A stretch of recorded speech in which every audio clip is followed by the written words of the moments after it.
एक समस्या जो है वो हमेशा चल के आता है कि क्या म्यूटेशन के बिना प्रॉपर्टी जो है बेच सकते हैं।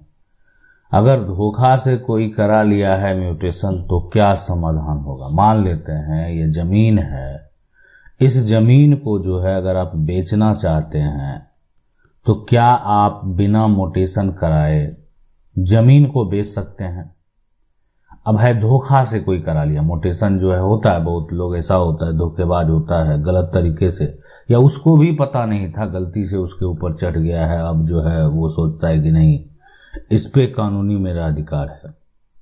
तो म्यूटेशन जो करा लिया है वो धोखा से अगर करा लिया है तो उसका कानूनी समाधान क्या होगा ये भी जानना समझना बेहद जरूरी है।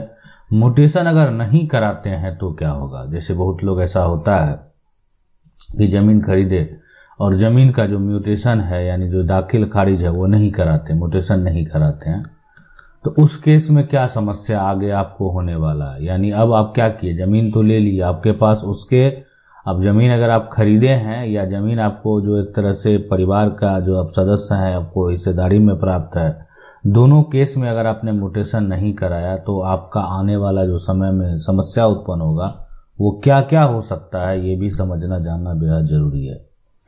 तो देखें, अगर रही बात बेचने की, सबसे पहले कोई भी जमीन का अगर मामला है और उस जमीन का जो विवाद है, उस जमीन विवाद में अगर आपको किसी प्रकार का कोई भी समस्या आता है, यानी कोई भी समस्या आता है, तो आप जो है कमेंट के माध्यम से जो है वो पूछ सकते हैं। आप चाहें तो जो है एक तरह से चैट के माध्यम से भी जो है पूछ सकते हैं। अब यहाँ पर है कि मेरा प्रयास रहता है कि उससे उस रिलेटेड जो टॉपिक आपने जो सवाल पूछा उससे संबंधित जो है एक टॉपिक पर वीडियो बना दें, या आपके कमेंट का भी रिप्लाई जो है प्रयास करते हैं वीडियो के माध्यम से दे दें, ताकि प्रॉपर तरीके से समझ पाएं कि आखिर आपको क्या करना चाहिए, कैसे करना चाहिए। इसलिए कि ये बेहद जरूरी होता है। जब आप उसको प्रॉपर तरीके से समझ जाएंगे तो वैसा नहीं हो सकता है कि आपको कोई जो है ठग लेगा, ये पॉसिबल नहीं है फिर। तो अब है कि क्या म्यूटेशन के बिना प्रॉपर्टी को बेच सकते हैं। तो हम आपको बता दें, अगर ये कोई संपत्ति है, ठीक है, और इस संपत्ति को आपने खरीदा तो आपके पास इसका डीड है, सेल डीड है। अब है कि इस सेल डीड के आधार पर अगर आप संपत्ति को बेचने जाते हैं, ठीक है, यानी आप क्या करते हैं इसी को दिखाकर बेचते हैं। तो यहाँ पर जो है अगर बात करें, हर राज्य के नियम जो है कानून है अलग अलग हैं।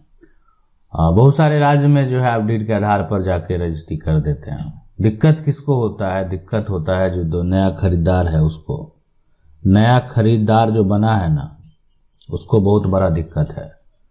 लेकिन जो विक्रेता है वो तो डीड के अनुसार बेच दिया। बहुत सारे राज्य में आपको म्यूटेशन का कागज जो है वो दिखाना होगा।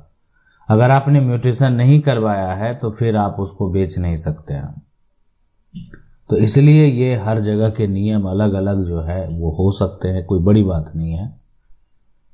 तो यानी जो संपत्ति है, अगर प्रॉपर्टी है, अगर उसको कोई बेचता है ना, तो बेच सकता है, कोई बड़ी बात नहीं है। लेकिन खास करके अगर म्यूटेशन नहीं है तो दिक्कत होने वाला है सबसे अधिक खरीदार को। सवाल है कि धोखा से करा लिया है म्यूटेशन तो उसका क्या समाधान है। मान लेते हैं कि ऐसा कोई करता है कि धोखे से जो है म्यूटेशन करा लिया है। तो देखें, अगर ऐसा किया गया है सबसे पहले तो उस म्यूटेशन का आपको एक कानूनी तरीके से नकल प्राप्त कर लेना है कि आपका जो जमीन है और उसका म्यूटेशन जो है जो करा लिया है उसका एक नकल प्राप्त कर देना है। अब आपको क्या करना है कि अपने जो म्यूटेशन, मान लेते हैं क्या होता है कि म्यूटेशन अभी तुरंत नहीं हुआ है, बहुत पहले से म्यूटेशन कायम है। अब जैसे हाल का मामला रहता, कुछ दिन पहले का मामला रहता, तब हम आपको बोलते हैं कि अनुमंडल में भी आप अप्लाई कर सकते हैं। लेकिन अब पूरा हो गया जो है ना, म्यूटेशन कराए हुए 2-3 साल हो गया, तो अब आप जो है जिला कलेक्टर के पास, यानी आप कह सकते हैं एडीएम कोर्ट में जो है आपको केस फाइल करना होगा, है ना। यानी जो भी भू राजस्व के पदाधिकारी हैं जिला में, वहां पर आप जो है केस फाइल करेंगे। केस फाइल करने का मतलब ये होता है कि आपने उनको एक समस्या बताया और अब उस समस्या के अनुसार, मतलब आपको क्या करना है, एक वकील से जाके मिलना है और उनको बताना है कि मेरा म्यूटेशन जो है गलत तरीके से हो गया है। वो क्या करेंगे, वो पहले जो जिला कलेक्टर हैं उनके पास आपकी समस्या को लेकर जाएंगे। उसके बाद ऐसा होगा कि जो गलत तरीके से म्यूटेशन करा लिया उसको नोटिस भी भेजा जाएगा। नोटिस भेजा जाएगा तो उसको जवाब उससे भी मांगा जाएगा। ऐसा नहीं है कि उससे जवाब नहीं मांगा जाएगा। तो ये सारा प्रक्रिया जो है इस प्रकार से होगा। लेकिन अगर सबसे बड़ी बात यहाँ पर यह है कि जो भी हुआ धोखे से हुआ, जो कार्य किया गया है धोखे से किया गया, मतलब म्यूटेशन जो कराया गया वो धोखे से करा लिया गया है। तो धोखे से कराया हुआ जमीन का जो म्यूटेशन है तो उसके पास उस व्यक्ति का कोई प्रूफ नहीं होगा कि आखिर ये म्यूटेशन वो कैसे कराया। अब जैसे अगर वो परिवार का सदस्य है तो वो ये आरोप लगा सकता है कि नहीं मुझे सपोर्ट किया गया था, तो उसके भी प्रूफ चाहिए। परिवार का सदस्य नहीं है तो उसके पास और कोई भी दलील नहीं बचता है कि परिवार का अगर आप सदस्य नहीं है तो आपके पास रजिस्ट्री होनी चाहिए, मतलब सेल डीड होनी चाहिए। परिवार का अगर मान लेते हैं सदस्य नहीं है तो आपके पास गिफ्ट डीड होना चाहिए। तो ये सभी जो है यानी जो भी है गिफ्टेड जो डीड है वो होना चाहिए। तो ये सभी कागजात उनके पास होने चाहिए ताकि वो ये दिखाकर साबित कर सके।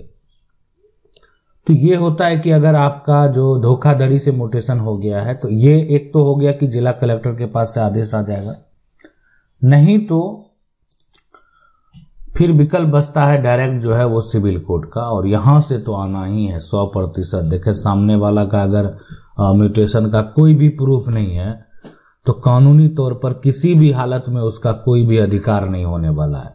सिर्फ अगर ये सोच रहा है कि हम म्यूटेशन करवा लिए हैं तो मेरा अब अधिकार हो गया है, तो ऐसा कुछ नहीं होने वाला है। ये अधिकार जो है यानी ठीक है कुछ समय के लिए या जैसे भी करा लिया हो, लेकिन अगर पारिवारिक मामला है तो सपोर्ट की जरूरत है, और अगर कोई और मामला है तो प्रूफ की जरूरत है। कहने पारिवारिक मामला कहने का मतलब इसका म्यूटेशन कराना है। तो इसमें अगर 4 हिस्सेदार हैं तो हिस्सेदार का अगर सपोर्ट मिलेगा तो ठीक है, ये दोनों का म्यूटेशन किसी एक के नाम पर चला जाएगा, किसी एक के नाम पर। मतलब हम उस बात से सहमत हैं, जो हिस्सेदार है उस बात से सहमत है, जो हिस्सेदार हैं वो इस बात को सपोर्ट कर रहे हैं, तो ये पॉसिबल है। अब है कि म्यूटेशन नहीं कराने पर क्या होगा। मान लेते हैं अगर कोई म्यूटेशन नहीं करवाता है तो क्या होगा। तो मैं आपको बता दूं कि अगर कोई भी जमीन है, ये देखें जमीन है अभी, इसका म्यूटेशन जो है यानी वर्तमान में जो है इस पर जो है एक तरह से राघव नाम का व्यक्ति का नाम दर्ज है, ठीक है। तो ये अभी राघव के नाम से अगर आप देखेंगे, और ये कहाँ देखेंगे, सबसे बड़ी बात है हम कहाँ देखेंगे, तो ये आपको दिखेगा भू राजस्व विभाग में, ठीक है। भू जो है राजस्व, यहाँ पर राजस्व विभाग में इसलिए कि मेन कार्यालय में देखेंगे तो हो सकता है कि राघव के जो पिता हैं, दादा हैं, परदादा हैं, या राघव किसी से खरीदे हैं उन्हीं का नाम दर्ज हो। लेकिन वर्तमान में भू राजस्व विभाग में, कहने का मतलब है ये भू राजस्व विभाग में इसलिए इसके रिकॉर्ड में नाम दर्ज है ताकि अब इससे जो है कर वसूला जाएगा राघव से। तो राघव का नाम दर्ज हुआ तो राघव ही उसका टैक्स भरेगा, ठीक है। तो ये हो गया। अब लेकिन अब ये क्या है कि अब ये जो टुकड़ा है ये राघव के द्वारा जो है ये किसी को बेच दिया जाता है। तो बेच दिया जाता है तो उसके पास आ गया एक सेल डीड, और उस सेल डीड के आधार पर अब राघव का नाम कट जाएगा।